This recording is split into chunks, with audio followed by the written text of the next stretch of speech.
हमारे बीच में आदरणीय मुख्यमंत्री डॉक्टर मोहन यादव जी पधार चुके हैं। आप सभी कर्तव्य तरीके से उनका स्वागत करें। मैं चैम्बर के सभी पदाधिकारी, मेला प्रबंधक संयोजक श्री उमेश जी सभी से अनुरोध करूंगा, कृपया मंच पर अपना स्थान ग्रहण करें।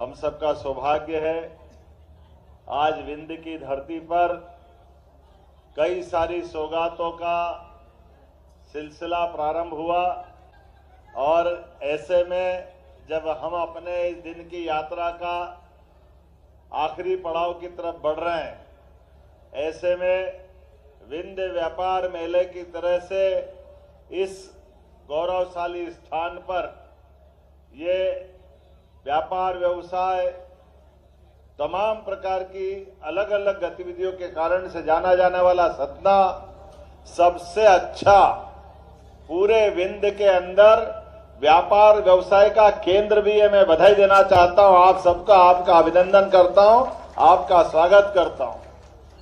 माननीय हमारे यशस्वी प्रभारी मंत्री, वरिष्ठ नेता, हमारे सरकार के माननीय मंत्री श्रीमान कैलाश जी भाई साहब का धन्यवाद देता हूं। जोरदार अभिनंदन कर दे पूरे मंच का, एक बार सामूहिक रूप से समूचे मंच का अभिनंदन।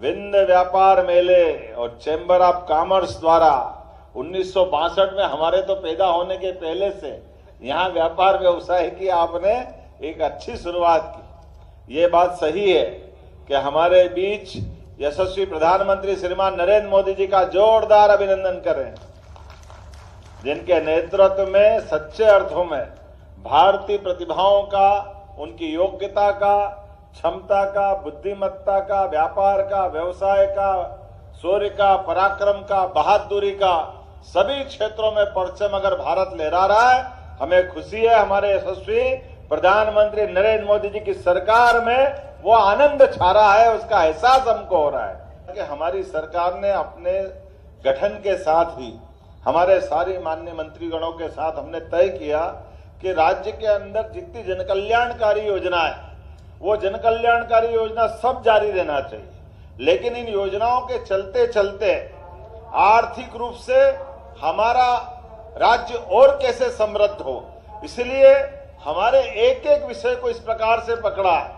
जैसे चुनाव के बाद सरकार बनी, सरकार बनने के बाद अगली सरकार तक, अर्थात हमारे सरकार के 5 साल के टेन्योर में जो बजट हमारे ईयरली रखते हैं, वो ईयरली बजट को 5 साल में डबल करने का टारगेट किया है। ये राज्य की विकास की अपनी अवधारणा है, इसलिए 3.5-3.25 लाख करोड़ का बजट हम अपने 5 साल में 7 लाख के करोड़ के आसपास पहुंचाने वाले हैं। इसलिए एक नहीं, तमाम प्रकार के प्रयास कर रहे हैं कि हर एक कोई यहाँ राज्य में व्यापार करने वाला, व्यवसाय करने वाला, उद्योग धंधे के अलावा भी कोई आज अपने युवा नौकरी मांगने आए, हम उसको नौकरी भी दे रहे हैं। लेकिन इसके पहले एक और बात भी कह रहे हैं कि आप नौकरी मांगने वाले नहीं, नौकरी देने वाले बनो, ये हमारी सबकी इच्छा है। इस प्रबंधन में हमको लगने की आवश्यकता है। 32 लाख सोलर पंप हमारे राज्य के अंदर दे करके हमारे राज्य के अंदर के किसानों को बिजली के बिल से छुट्टी कराएंगे। आपने कहा कि हमारे यहाँ जगह की कमी पड़ती है, तो मैं आपको यहाँ जगह देने की घोषणा करता हूँ। आपका चैम्बर ऑफ कॉमर्स के माध्यम से हर साल मेला लगाओ, 1 साल नहीं, और ये 2 एकड़ में लगता है, आप 8 एकड़ में लगाओ। नगर निगम के महापौर भी यहाँ है, आप जोरदार ताली वाली बजा करके बताओ भाई आपको मेला लगाना, हर साल लगाना, तो 8 एकड़ का बड़ा कैंपस आपका बनाएंगे। इतना ही नहीं, आपने कहा कि हमको सभागार बनाना है, और सभागार बनाने के लिए बड़े कार्यक्रम करना है। हमारी सरकार ने गीता भवन बनाने की घोषणा की है। सभागार वो टाउन हॉल का ही रूप रहने वाले हैं, जिसमें बड़े सभागार 2000 क्षमता के लोग बैठ करके बड़ा कार्यक्रम कर सकते हैं। और गीता भवन में लाइब्रेरी से लेकर कई सारी चीजें रहेगी। चैम्बर उसको भी लेना चाहेगा, पीपीपी मॉडल पे आपको देने की घोषणा करते हैं। आप बना बढ़िया सभागार, अपने सभी कार्यक्रम चलाओ। इस प्रकार की व्यवस्थाओं के लिए हमको कोई तकलीफ नहीं।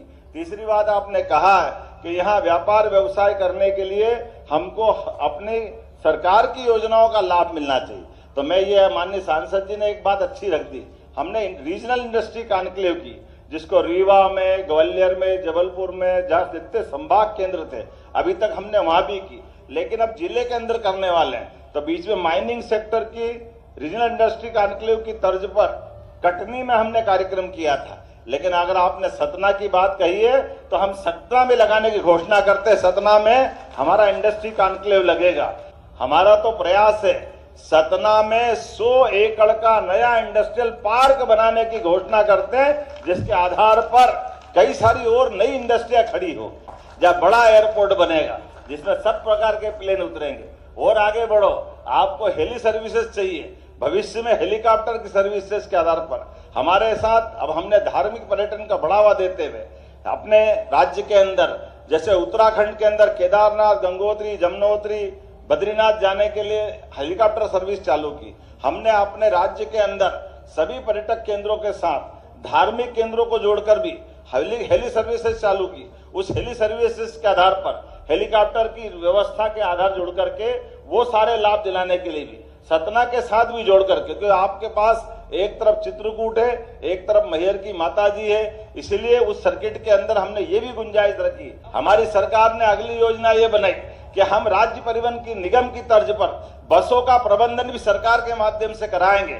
हमने तो खुला ऑफर दिया, खुला टेंडर दिया कि आप हेलीकॉप्टर हो, हवाई जहाज हो, बस हो, जो वाहन साधन हो, प्रदेश की बेहतरी के लिए, गरीब से गरीब आदमी के लिए इन सब संसाधनों का उपयोग सरकार करना चाहती है। इसलिए एयर एम्बुलेंस की सुविधा भी हम दे रहे हैं। आइए हम सब मिलकर के राज्य की बेहतरी के लिए, भारत माता की सेवा के लिए इसी प्रकार से काम करते रहेंगे। मेरी अपनी ओर से एक बार फिर ये अच्छे व्यापार मेले की बधाई। बोला मेरे साथ, भारत माता की, भारत माता की। बहुत बहुत धन्यवाद।